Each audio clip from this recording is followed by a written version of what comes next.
ከማነስ ትልቅነት ይወለዳል። ይሄ ራሱ ዘመን የሚያስተምረን ይሄ ነው። እንደውም ሊቁ ቅዱስ ዮሐንስ አፈወርቅ ሲናገር ውሃ ወደ ላይ የሚወጣ ስትገፋው ነው ይላል። ባዶ ነው ወደ ማንነት የሚመጣው። ምን የነበረው ማን ይሆናል? መጀመሪያ ምን ነው፣ ኋላ ማን ይመጣል። በልጅነት የሰራሁት ነገር ሁሉ ሌሊት ስተኛ ሁሉ እየመጣ ይረብሸኛል። ንስሐ ገብቻለሁ እና እግዚአብሔር ይቅር እንዲለኝ ለምኑልኝ፣ ምክር የለኝም አሉኝ። ከዚህ በላይ ምክር የለም ብዬ እኔም ምክሬን ተቀብዬ መጣሁ። መልካሙን ነገር ተመልሶ የማድረግ እድል እናጣለን ነው አንዱ።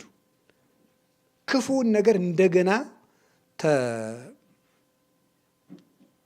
ሄደን ማስተካከል አንችልም። ክፉውን ነገር እንደገና ሄደን ማስተካከል አንችልም። በቃ ሆኗል። ታሪክን ለምሳሌ ማስተካከል አይቻልም፣ ተቀምጧል። በራሱ የዘመን መለዋወጥ የሚያስተምረን ብዙ ነገር አለ። ራሱ መለዋወጡ ዘመን የሚባል አለ። ዘመን ባለው 100 ዓመት ይባላል። አንድ ክፍለ ዘመን ይባላል። ዓመት፣ ወር አለ፣ ሳምንት አለ፣ ዕለት አለ። እንግዲህ ክፍለ ዘመን የሚባለው 100 ዓመቱ የሚወለደው አንድ ዓመት ነው የሚወለደው። አንድ ዓመት ደግሞ ከወር ነው የሚወለደው። ወር የሚወለደው ደግሞ ከሳምንት የሚወለደው ደግሞ ከዕለት፣ ዕለት የሚወለደው ደግሞ ከሰዓት፣ ሰዓት የሚወለደው ከኬክሮስ፣ ኬክሮስ የሚወለደው ስለዚህ ከሳድሲት ሐምሲት ይወለዳል። ሐምሲት ራቢት ይወለዳል። ዳዊት ሳልሲት ትወለዳለች። ሳልሲት ካሊት፣ ከካሊት ኬክሮስ፣ ኬክሮስ ሰዓት፣ ሰዓት ከዕለት፣ ሳምንት፣ ወር ከወር ይወለድ። ወበከመ ይትወለዳ አውራህ ሳምንታት እምዕለታት ማሁ ይትወለዳ ጥበባት አእምሮ መንፈሳውያን መከራ ይላል አረጋዊ። ወር ከሳምንት እንደሚወለደው፣ ሳምንት ከዕለት እንደሚወለድ ሁሉ ጥበብና አእምሮ መንፈሳዊ ከመከራ ትልቁ ከትንሹ ነው የሚወለድ። ዓመት ከወር፣ ወር ከሳምንት ከማነስ ትልቅነት ይወለዳል። ይሄ ራሱ ዘመን የሚያስተምረን። እንደውም ሊቁ ቅዱስ ዮሐንስ አፈወርቅ ሲናገር ውሃ ወደ ላይ የሚወጣ ስትገፋው ነው አይታችሁታል። ለምሳሌ በድንጋይ ብንመታው ባህሩ ምንድን ነው የሚያደርገው? ወደ ታች ነው የሚሄድ፣ ወደ ላይ በጣም ይዘል። ለምሳሌ በገበታ ያለውን ውሃ በእጃችሁ ብትመቱት እስከ ጭንቅላት ተረዝዶ አይረጭም፣ ይረጭ። ስለዚህ ውሃ ስትገፋው ከፍ ይላል ይላል ቅዱስ ዮሐንስ። ስታንስ ከፍ ትላል። እንደዚያ ኳኳን ወደ ላይ ወደ ታች ስትገፋው ወደ ላይ በገፋው መጠን ወደ ላይ ይወጣል። በተናቅ መጠን ከፍ ይላል። ትህትና የማደግ መነሻው እና ሰከንድ ራሷ የምታስተምረን እድገት ከትንሽ እንደሚጀምር። ዘመን ሲለወጥ መማር ያለብን እድገት ከትንሽ ነው የሚጀምር። ምሳሌ አሁን ሽምግልና የሚመጣው ከምንድን ነው? ጉልምስና የሚመጣው ከወጣት፣ ወጣትነት የሚመጣው ከልጅ፣ ልጅነት የሚመጣው ከህፃን፣ ህፃንነት የሚመጣው ከጽንስ፣ ጽንስ ከምን ይመጣል? ከአባት ዘር ከእናት ደም። ኢምንቱ ነው፣ ባዶ ነው ወደ ማንነት። ምን የነበረው ማን? መጀመሪያ ምን ኋላ ማን? ኦ ዘታወፅኦ ለህፃን ብእሲ ወቴኖ ውስሲ ዘማይ ውእቱ ታረግኦ በጥበብክ ወትጠበልሎ በሳድር ወታጸኖ ባይጽ ወበአርባ ተሰኞ ይላል ቅዱስ አትናቴዎስ በራስ። ህፃኑን ከአባቱ ወገብ በዘነት ከእናቱ ማህፀን ውሃ የነበረውን በጥበብ በቸርነትና በኃይል በአጥንትና በጅማት በአስራው አጽተ ሰው ታደረ ለሀብት ከማን ጻይጻ ነው የሚባለው በአማርኛ ሲተረጎም። ስለ ጽንስ ራሱ የሚባለው ጻይጻ ማለት ባዶ ነው በቃ። ስለዚህ ምን አይን የሌለን ነበር ከምንም ማን እዚያ በኋላ ምናረጋለን ምንም ነበረ። ከዛ ጽንስ ይባል ይወለድና ስም ይወጣለን አቶ ገዘሮ ይባል። ይሄ ሁሉ የሚመጣው ከትንሽ። ከዚያ በኋላ ሰኞ የሚል ነገር ማክሰኞ የሚባል ነገር፣ ሳምንት፣ መስከረም የሚባል ነገር፣ ጥቅምት የሚባል ነገር ይችማል። ምን ልላችሁ ፈልጌ ነው? ጊዜ በጣም አንድ ቀን እንደ ጅል እኔ ይገርማችኋል ሰዓቱን ጠረጴዛ ላይ አይቼ እንደ ጅል ያዋል። እውነቴን ነው ነገራችሁ። ጠረጴዛ ላይ ያስቀምጡና ዝም ብሎ ይላል። ዝም ስሬ ብዬ ነው የማየው ማለት እሱ ዝም ብሎ ይዛል። እኔ የምተኛበት ጊዜ አለኝ። ኧረ ሰውዬ ተኝቷል ሲቆይ እስከ ነቃ ልጠቀው ምናምን አይ እኔ ተኝቼውላ እሱ ዝም ብሎ መሄድ፣ እኔ እየቀለድኩ መሄድ፣ እኔ ቁጭ እንዳልኩ እሱ መሄድ እና በጣም ይገርመኛልና ምን አይ ቆየኝ የማይባል ነገር በጣም ከዳተኛ ወዳጅ ጊዜ ምን ጥሎ መሄድ ደክሞታ ላይ አሁን ጓደኛ እኮ መንገድ እየሄድን ከደከሙ ና እንጂ አንተ ብለን ቆም ብለን እንቆየው ጊዜ አይቆይ ጥሎ መሄድ እና በጊዜ በጣም አንቀልድ። በጊዜ የሆነ ቦታ ላይ የሆነ ነገር እጃችን ላይ ቁጭ እንዳለ በጊዜ እናሳል። በጊዜ የአይናችን ጊዜ ያልፋል። የሚያይበት ጊዜ ያለ እንደተጎለተ ዝም ብሎ አውዚ ላይ እንደፈጠጠ ቁልጭ ያለ ያልፍና ሲያረጅ መጽሐፍ መመልከት ትዝ የለ ሄዷል። ድሮ ነበር የሚና ሁሉ ነገር ኋላ ነው ትዝ ስናረጅ ማሩ ትዝ ሁሉ ነገር ትዝ በጊዜ እንድናውቀት ያስ እግዚአብሔር የሰጠን ሀብት ጊዜ ነው።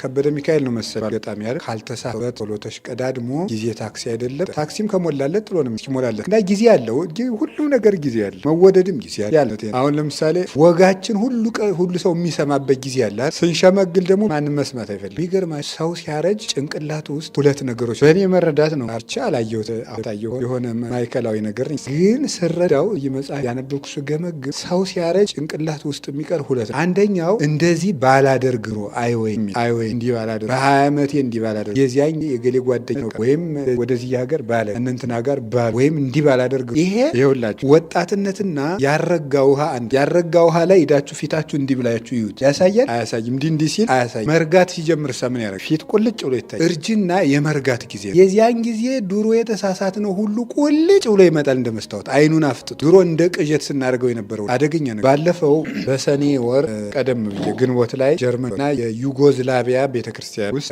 እሄዳለሁ። ዩጎዝላቪያ የምስራቅ ኦርቶዶክስ ነው።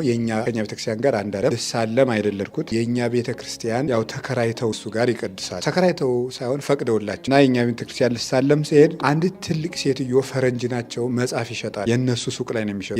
የምስራቅ ኦርቶዶክስ ቤተክርስቲያን ላይ እየሸጧል። አንድ ስገምት 70 ዓመት ሆናቸው ይመስል እና ያው እኔ አንድ ልማድ አለኝ። እንግዳ ሰው ሳገኝ 3 ምክር ከረኝ ልምዳና ከጠቀማቸው ያ ማንንም ሰው አዲስ ሰው ከሆነ ያገኘሁት ፈረንጅም ይሁን ጥቁር ይሁን የሚጠቅመኝ 3 ምክር ከረኛለሁ የሚለውን እሰማለሁ እና መጥቼ ማስታወሻ ላይ ሲጠራቀም እንግዲህ ማረገው አላው እና 3 ምክር ይምከሩኝ እናታችን ሽማግሌ አልኳቸው። አይ ምን አሉ? አይ እኔ አሁን እያሰብኩ ያለሁት በልጅነት ያጠፋሁት ነገር ትዝ እያለ እና ሌላ ምን ሰው መመክርበት አቅሜ ና ኃጢአተኛ ስለሆነ አልቅሱ እና እግዚአብሔር ይቅር እንዲለኝ ሱቅ የምሸጠው ቤተክርስቲያንና ይቅርታ እና በልጅነት የሰራሁት ነገር ሁሉ ሌሊት ስተኛ የመጣ ይረብሸ ንስሐ ገብቻና እግዚአብሔር ይቅር እንዲለኝ ለምክር የለኝ አሉ። ከዚህ በላይ ምክር የለም። ምክሬን ተቀበል የመጣው እና ሰው ሲያረጅ ይሄ ጭንቅላት ውስጥ ይቀር። ሁለተኛው ደግሞ የሰው ልጅ እድሜው እየሄደ ሲሄድ ምንድነው የሚገጥመው? እንደዚህ ባደርግ ኖሮ የመጀመሪያው ምንድን ነበረ? እንደዚህ ባላደርግ ኖሮ ነው። ሁለተኛስ ወይኔ እንደዚህ ባደርግ ኖሮ ብማር ኖሮ እንደዚህ ባደርግ ኖሮ እንደዚህ ባደርግ ነው። እነዚህ ሁለቱ ስታረጁ ትዝ ይላቸዋል። ያን ጊዜ በጸሎታስ እዛ ጊዜ እነዚህ አሁን ስታረጁ ትዝ ይሏቸዋል እርግጠኛ እና እንደው የሚቻል በሆነ የዚያን ጊዜ የሚሰማንን ነገር ሳብ አድርጎ ዛሬ ማየት ይቻል ቢሆን ጥሩ ነው። ጉዳዩ ግን አይቻል። እንዲህ ማድረግ ባደርግ ኑሮ አይወይኒ እንላለን። ታዲያ የዚያን ጊዜ መድኃኒቱ የዚያን ጊዜ ሰው ሲያረጅ ደግሞ የሚቀረው 3 መልካም ነገሮች ደግሞ ሰው ሲያረጅ ደግሞ በጊዜ ከተጠቀም ይሄ ጊዜን ሳንጠቀምበት ካለፍን እኛ የምንጎዳው ጉዳት መልካሙን ነገር ተመልሶ የማድረግ እድል እናጣለን። ክፉውን ነገር እንደገና ሄደን ማስተካከል አንችል። ክፉውን ነገር እንደገና ሄደን ማስተካከል አንችል። በቃ ሆኗል። ታሪክን ለምሳሌ ማስተካከል አይቻል፣ ተቀምጧል። ቅዱስ ጳውሎስ ለምሳሌ አሳዳጅ ነበር። የአሳዳጅነቱን ታሪክ ማስተካከል አይቻል። በቃ አሳዳጅ ተብሎ ተጽፏል። ጥሩ ሰው መሆን ይቻል። ታሪኩ ግን እንዳለ ነው የሚጻፈው እና ቅዱስ ጳውሎስ ምን አለ? እኔ ከሐዋርያት ሁሉ የማንስ ነኝ አለ። ሊቁ ቅዱስ ዮሐንስ አፈወርቄን ሲተረጉመው ከሐዋርያት ሁሉ የማንስ ነኝ ያለበት ምክንያት ከሐዋርያት ያነሰ ስላስተማረ ሳይሆን የመጀመሪያ አሳዳጅነቱ ትዝ እያለው እና ያበላሸነውን ነገር ህይወታችን አስተካክለን ከእግዚአብሔር ጋር መታረቅ እንችላለን። ህሊናችን ግን እንደው ምን ጸድቅ እንኳን ቢሆን ንስሐ ብንገባ ይሄ መጥፎ ጠባሳውን ነገር ማስተካከል አንችል። ሰሎሞን ንስሐ ገብቶ እግዚአብሔር ጋር ድኗል። ሰሎሞን ማለት 1000 ሴት ያገባ ሰው ነው የሚለውን ግን ማስተካከል ይችላል? አይችልም። እንዳለ ተጽፏል መጽሐፍ። እነዚህ ይቀራል። ይሄ ጊዜን ሳንሰራበት ስንቀርና ክፉ ሰርተንበት ሲያል፣ መልካም ሰርተን ስናልፍ ደግሞ ለሰው ጭንቅላቱ ውስጥ ሲያረጅ የሚቀሩት 3ቱ ናቸው። የመጀመሪያው መልካም ስራዎች ሁልጊዜ ተዚህ አሁን ብዙ ጊዜ ሽማግሌዎችን አይታችኋቸዋል። ለምንድነው ማውራት የሚወዱ ይመስላቸዋል? እንግዲህ እኒህ ሰውዬ መንዘባዘብ ጀምሩ ይላቸዋል። ለምን ይመስላቸዋል? መልካም ነገራቸውን መትረፍ ይፈልጋል። ደስ የሚላቸው ያች ስለሆነ ያችን መናገር ስለሚፈልግ መልካም ነገራቸውን ያችን የሚያዳምጥላቸው ሰው ጥሩ ነው፣ ልባቸውን ያሰርፈው። ያንን ትልቁ ማንም የማይሰርቀን ገንዘብ ለሰው ያደረግናት መልካም ስትተኙት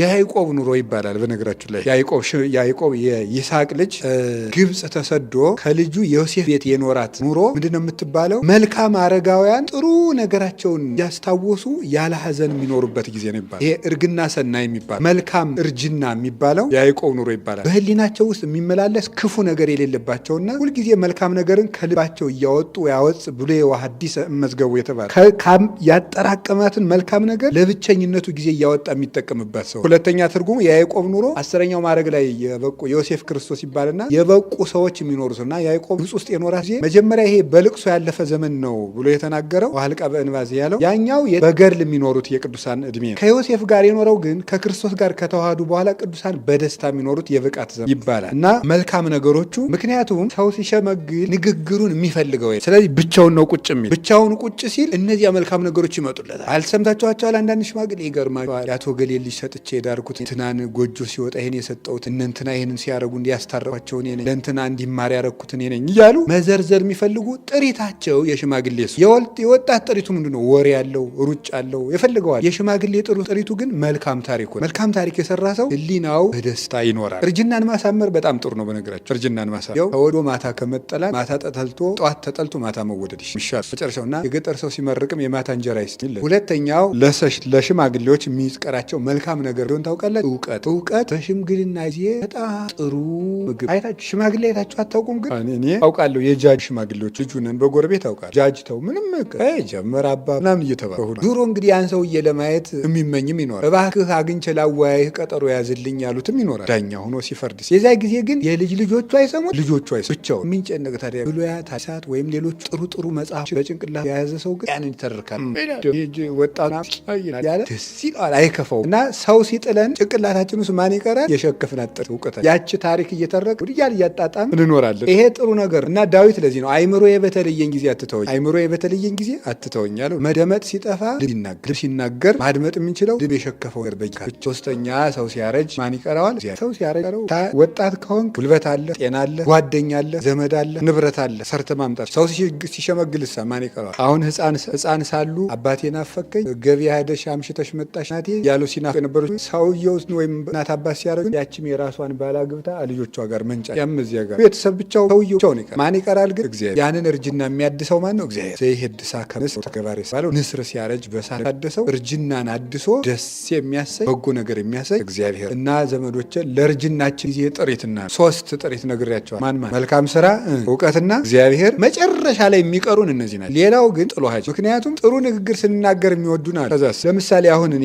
በዚህ እድሜ እየተናገርኩ ሽማግሌ ሊቃውንት አሉ እኮ ሊቅ የሆኑ 80-90 ዓመት ይሆናቸው አሁን መጥተው ቢሰብኩ እንደኔ አድርጎ ይሰማቸዋል ሰው አይሰማም። ምክንያቱም የወጣቶቹ አፈቀላጤ ነው ማለት እነዚያ እግራቸው ወልደፍደፍ ሲል እንቅልፉን ይተኛል። እኔም እንደዚያው ደግሞ የምረሳበት ጊዜ አለ። ስለዚህ አሁን የምነግራችሁ ምንድነው መጨረሻ ላይ እውቀትም ይሄዳል። አሁን እግዚአብሔር በሚያውቀው ልባችሁ እንዳይጎዳ ስለ ራሴ ልትርክ ያው እግዚአብሔር እዚህ 200 ሰው አድንቆኝ ጨምርልኝ አታነግሱኝ አታበሱ እምለው የሚጠቅምን ነገር ብቻ ለማስና ሰው አከናውኖ መናገርም አፍያስ በመልካቸው ሊያዋቸው ሰዎች የሚመኟቸው ሰዎች ሁሉም ያ ሶስቱ ግን የሚወስዳቸው እና ሳይመሽብን በቀን መልካም በቀን ቢያንስ በቀን አንድ መልካም ነገር ለሰው ላይ በቀን ለአንድ ሰው መልካም ለአንድ ሰው በቀን መልካም ካረጋችሁ ሲጠራቀም በአመት ስንት ይመጣ? 365 መልካም ነገር አደረገ በቀን ለአንድ ሰው መልካም ነገር እና በቀን አንድም ሰው ክፉ ላለማስከፋት ሞክር። በቀን ለአንድ ሰው ክፉ ካረግን እና ከቀጠለ ስንት ክፉ 365 ክፉን እስቲ በ50 ዓመት አባዝ ማን ነው? እስቲ 50 ሲባዛ በ365 አባዝ 18000 ክፉ ክፋታውን ስናረጅ እንችለዋለን። ያ ሁሉ ሲራወጥ እዚህ በጣም አስጨናቂ ነገር እውነት ነው። በጣም ስታስቡት እኮ ኃጢአትና ቀለም ሲጠራቀም አይታወቅም ይላል። አሁን የሆነ እያንዳንዳችን የሆነ ኃጢአት አለ። መቼ ግን እንደዚያ እንደሆናችሁ ታስታውስታላችሁ? ሁነን ነው ዝም ብለን ያገኘዋል። የሆነ ነገር ሁነን ተገኘ እንዴት እንደሆንኩ አላውቅም በምንለው ቀለምም ሲጠራቀም አይታወቅም። ኃጢአት ገንዘብም እንደዛው ነው ሲጠራቀም አይታወቅም። ስለዚህ በቀን ማንንም ሰው ላለመጉዳት አቅዱ። ለአዲስ ዓመት እቀዩ ነገርኳችሁ። በቀን ማንንም ሰው ላለመጉዳት ይሄ ትልቅ ነገር። ሁለተኛ ቢያንስ በቀን ለአንድ ሰው መልካም ሰማችሁ? ምንድን ነው ያልኳችሁ? በቀን ማንንም ሰው ምን ላለመጉዳት ማቀድ ማለት ይሄ ሰዎቹ ክፉ ቢያደርጉብንም መልካም ቢያደርጉ ቀኑን ነው። እኔ ከዚህ በኋላ አትበሉ እኔ የዚህንን ዓመት ክፉ አላደርግም የሚባል ነገር አይደለም። እለት ነው መስራት፣ በእለት ነው መዘጋጀት። አሁን እኛ ምንድነው የምናደርገው? በእቅድ ነው የምንረጋው። የዛሬ ዓመት ማነው ይሄን ዓመት ጥሩ ነገር ነው ያሰብኩት። ከዚህ ዓመት ውስጥ ለምሳሌ 4 ቀኑ አልፏል። ይሄ ዓመት እኮ የሚባለው መስከረም 1 ለጳጉሜን መጨረሻ ምሽት 12 ሰዓት ጀምሮ ይሄ ዓመት ነው። ይሄው 4 ቀን አልፏል። ይሄንን ዓመት መልካም እሰራለሁ። ይሄን ዓመት አትበሉ። ዛሬ ነገ እንግዲህ ማታ ይጠቀዳል። ዛሬ ምሽት ማታ ይጠቀዳል። ምን ተብሎ ነገ ማንንም ሰው አልጎዳ። እግዚአብሔር ይርዳል። ነገ ቢያንስ ለአንድ ሰው መልካም አድርጋለሁ። ለአንድ ሰው ውሃ ቀርታችሁ ለሆነ ሰው ልትሰጡት ትችላል። ትንሽም ትሁን ግድ የላችሁ። ለአንድ ሰው መልካም ማድረግ የሚል መርህ እስኪ በሉ በስንት በአንድ ቀን ማለት ደግሞ በቀን ማንንም ሰው አለመጉዳችን ከተለማመድ በስመ አብ ወወልድ ጸደቅ ነበር። ስለዚህ አንዱ ይሄ ዘመንን የምንጠቀምበት ነገር ከትንሽ ነገር መጀመር አንዱን የምነግራችሁ ይሄ ነው። አንድ ዘመን ሳያልፈን ስራ እንስራ። ካለፈ በኋላ እነዚህን ማግኘት አንችልም ነው ማሰራ ዘመን መለወጫ የሚያስተምረን። ሁለተኛ ደግሞ ይሄ አንድ ዓመት የሚባለው ነገር የዛሬ ዓመት ጳጉሜን ላይ ከሰከንድ ያነሰ ቅጽበት ነበር። ተጠራቅሞ ምን ሆነ? ዓመት ሆነ። ከትንሽ ነገር እንጀምር ልላችሁ ልክ እንደዚህ ዓመት ተጠራቅሞ አንድ ዓመት የሚል ስም 12 ወር የሚል ጎርነን መጀመሪያ ግን ሰከንድ። አሁን ትንሽ ነገር ጀምሩ፣ ትልቅ ነገር አትጀምሩ። ትንሽ ነገር ጀምሩ። ለምሳሌ በዚህ ዓመት ማንበብ አለብን ብላችሁ አቀዳችሁ አይደል? በዚህ ዓመት ማንበብ አለብን አላችሁ። አንደኛው እያቀድን አንክረም ነው። አሁን ምን ይደረገው ምንድነው? ይሄን ዓመት ተው በቃ አስቤበታለሁ። እሺ ጥሩ ነው አስበሽ መቼ ነው የምትለው ሲባል አይ በቃ መስከረምን ዘግጀት ብዬ ምንም ሳይዘጋጅ ተጎልቶ እንጀምር መጀመር ነው። እንደገና ሁለተኛ ትንሽ ነገር ነው የሚጀመረው። ለምሳሌ አንባቢ ሆናለሁ ብላችሁ እስኪያቅዱ አንባቢ ሆናለሁ ብላችሁ ካቀዳችሁ ምንድነው የሚደረገው? በቀን 5 መስመርን መልመድ። በቃ ዝም አለማብዛት። አሁን የኛ ነገር ስንጀምረው አሁን ለምሳሌ በቀን መስገድ አለብኝና አንዳንድ ሰው 150 ይሰርጉደዋል። ቀልጦ ለመቅረት ማለት መጀመሪያ 41ቷን መጀመር ነው። መጀመሪያ ትንሿን ነው መጀመር። እሷን 7 ቀን መድገም። አሁን እኮ የምሰግድ እመስላለሁ እንደዚህ እኔ ከትንሽ ጀምሩ ለማለት ነው። በቃ ስግደቱን እንተው እንፈልጋለን። ብቻ ግን 7 ቀን ያችን ማድረግ። ቀጥሎ ደግሞ 14 ትሙላ 20 40 ቀን ትደረግ 64 ትደረግ። በቃ እሷ 6 ወር ግዴ እንዲህ እየተደረገ ነው። አንድ ጊዜ ስንለው ወዴትና ወዴት። ከዚያ በኋላ ጸሎት። አሁን ዘንድሮ ጸሎተኛ ሆናለሁ ይባላል እንላለን። ዘንድሮ ጸሎተኛ ሆናለሁ እንልና እንዳላለን አርጋኖን፣ ሰኔ ጎልጎታ፣ እንትን ዳዊት፣ ገር፣ ስንክሳር፣ ጎርፍ ቀስ ተብሎ እኮ ነው። ራብ የሰነበተ ሰው እኔ የሞተ ሰው እያውቃል። ርቦት ከርሞ እመቤቴን አውቃለሁ። ትንሽ ትልቅ ርቦት ከርሞ ነው አለ። በቆሎ እሸት ደርሶ ነበር። በቆሎ ብሎት ድንች ብሎት እርጎ ሰው ቤት ዶ ነው። ድሃ ነው የኔ ጌታ። እውነቴን ነው። በጣም ያሳዝን። ብሎት ደግሞ አዲስ ብጥብጥ ቢባል ቀሞት አንድ ጊዜ ቀሳር ጌታ እንኳን ራሱ ሐዋርያትን እያንዳንድ ሐዋርያ ነኝ እኔ አምላክ ነኝ የተከተልኩ ሁሉ 7 አጽዋም አጀላ ቆይ የሚጾምበት ጊዜ አለ። ቀሳሩ ሰማችሁ? እሾህ እንደሚያወጣ እሾሁ ለምሳሌ አሁን እዚች ጣት ቴሌቪዥን አንድ ሰው እሾሁ ሊያወጣ እሾሁ ላይ ዝም ብሎ ቀስ ተብሎ ዳሩ ቀስ ተብሎ ነው የሚወጣ። ቀስ አድርጋችሁ ጀምሩ። 5 መስመር ያችን ማስለም ምንም ጸሎት የማይጸልይ ሰው በአንድ ጊዜ ዳዊት ፍካሬ ዘዛድቃን አይደለም ይባል። እስቲ 3 ቀን ጠዋት አንድ አቡነ ስብሐት ማታ ስብሐት ጀምሪያችን ሳታቋርጥ አቡነ ስብሐትን ብቻ አምጡት። ከዛ ውዳሴ ማርያም ከ7 ቀን በኋላ ጨምር። ቀጥለ ዳዊት ተጨምርባት። እንደዚህ ነው። ንባብም እንደዚህ ነው። አንድ ጊዜ በደንብ አንባቢነት ይወጣናል። መልሰን ደግሞ ነፍስን ማስለመድ ነው እንጂ በአንድ ጊዜ ማስጨነቅ አይደለም። ማስለመድ ከትንሽ ሰከንዷ ተጠራቅማ ምን ሆነች ላይ ያልኳችሁ አመት በሉ እንጂ ንገሩ እንጂ 5 መስመር በቀን አንድ ሰው ቢያነብ እስኪ አባዛው በቀን 5 መስመር መጽሐፍ ቅዱስ ቢያነብ አንድ ሰው አባዛ በ365 በአመት ማለት 1800 መስመር ያነብ። ይውላል 5 መስመር እስቲ አንብቡ። 5 መስመር መጀመሪያ ምን አድርገን ስለምናስበው ነው። ኋላ የሚገርማቸው አሁን አብዝቶ ሰው ጸሎት ከሚያቋርጣቸው ምክንያቶች አብዝቶ ያንጋጋና ኋላ ሰይጣንም ምኑም ተጨማምሮ የፈተነው ጊዜ ልጸልይ ብሎ ሲያስበው ከማን አንስቶ ነው? ከዳዊት ጀምሮ የመዳን ብሎ አትቸው ልቀመዝም ኧረ ብሎ ይቀበል። ቢያንስ አንዱንስ ቢያደርገው እንደው አልነካካም ብሎ ያ ሁሉ ችግር እንዳይመጣ ምን ማድረግ ነው? ትንሿን ይዝኖ ምን ማለት ማጽናት። ክርስትና ማጽናት እንጂ ማግበስበሳል። መጀመሪያ አንዷን ያችን ላለማቋረጥ ቃል ነው። ስለዚህ አሁን ከትንሽ እንጀምር ነው። እስኪ በሉ ከምን ንገሩ እንጂ ከትንሿ ጀምሩና እሷን እንደጋ ከትንሽ ሌሊት መንቃት አለ ብለህ ካሰባችሁ ለምሳሌ ከትንሽ መጀመር። አሁን ለምሳሌ ምንም ሌሊት የመነሳት ልምድ የሌለው ሰው የዛሬው መቼም ምክር ነው፣ ስብከት አልሆነም። ስብከትና ምክር ልዩነቱ ምንድነው? ራሱን የቻለ ጥናት ያስፈልጋል። እና ሌሊት የመነሳት ልምድ የሌለው ሰው የመጀመሪያው ቀን 4 ሰዓት ያህል ሌሊት መቆየት የለም። በበነገው ግልድው ብሎ መዋሉ ስራ ይባረር ያስተኛዋል ቀን ማለት የሚደረገው ምንድነው? በመጠን መጀመሪያ ትንሽ፣ ከዛ ያችን ሰዓት ማስደገም፣ ያችን ሰዓት መድገም። መጀመሪያ በአላርም አድርጉት። እኔ ለራሴ አላርም አልጠቀምም። ጽድቅም አይደለም ምንም አይደለም። በቃ አልጠቀምም ከሆነ አልጠቀምም። ምንም ቀለል ያለ አላርም መጠቀም ጅል ነው የሚያደርገው። እውነት ማለት እንግዲህ ሰው እንደ መጠቀም ትችላላችሁ። ብቻ አላርም የምጠቀማችሁ ምን ማላችሁ? ያችን ሰዓት አንዳንድ ሰዓትም ቢሆን ድገሟት ያችን። ከዚያ በኋላ ትንሽ ይጨመርባታል። አነቃቅ ራሱን የቻለ አለው። መጀመሪያውን ለምሳሌ እንደተኛ ትነሳለህ። ከተነሳ በኋላ እንቅልፍ ይልሃል። ታገል እስከ 20 ደቂቃ ድረስ እንቅልፉ ካለቀቀ የድካም ነው። መልሰህ አርፈህ ተነስ ይላል። 20 ደቂቃ ድረስ እንቅልፉ አሁንም እየደፋም ቢያለ ጥቂት አርፈህ ተነስ። በ20 ደቂቃ ውስጥ እንቅልፉ ለቆ ጥቂት ከተጋ በኋላ ከመጣ የሰይጣን ነው እንዳትተኛ። ቀጥል ዝም ብለህ 20 ደቂቃ ውስጥ እንቅልፉ ለቆ ደና እየተጋ እያለ መሀል ላይ እንቅልፍ የሚያመጣበት ሰይጣን የሆነ ሸጋ ብላታል። ከብልሃቶቹ አንዱ ምንድነው? ጽድቅ ያሳስብ፣ ቀጥሎ ኃጢአት ቀጥሎ ጽድቅ ሲያሳስብ ምን ይላል? ንስሐ የገባ ሰውዬ ከሆነ እንዲህ ያስባል። አሁን ትቼው ያን ሁሉ ሲል የተወው ነገር አውቆ እኮ ነው እንደዚያ የሚያስ ሲጀመር። አሁን እኛ ይሄን ትቼ ይኸውላችሁ ጸሎት ላይም ቢሆን የእኛን መልካም ነገር ካሳሰበን ሰይጣን ወይ ወደ ኃጢአቱ ሊመልሰን ወይ እንቅልፍ ሊያመጣብናል። ያን ያመጣና ኃጢአቱ ደግሞ ምን ያደርገን? ምን ያስብላል? አይ እግዚአብሔር እንዲሁ ያን ሁሉ ያረኩ ችሎኝ ነው አውቆ እኮ እንደዚያ እያደረገ ከጸሎቱ ያፋታዋል። የእግዚአብሔርን ቸርነት እያሳሰበ ያስመስልና የንባቡን ትኩረት ወደ ግል ሀሳቡ ይወስደዋል። ከዚህ በኋላ እንቅልፍ አነብላችሁ ነበርኩ። ይሄ እኮ መጽሐፍ አድርጋ ነው እንደሚል አባ ጊዮርጊስ ነው ያደረገው። መጀመሪያ ቅንድብን አክብዶ እንቅልፍ ያበዛል። ከዚያ በኋላ ከተነሱ በኋላ በሐሌወ ከንቱ ይትመነገን፣ ከንቱ ነገር እያስመሰለ ይሸነግለዋል፣ ይታገለዋል። ከዚያ በኋላ ያሳስበዋል፣ ህሊናውን ይሰርቀዋል። ከዛ መልሶ በእንቅልፍ እና መድኃኒቱ ምንድነው?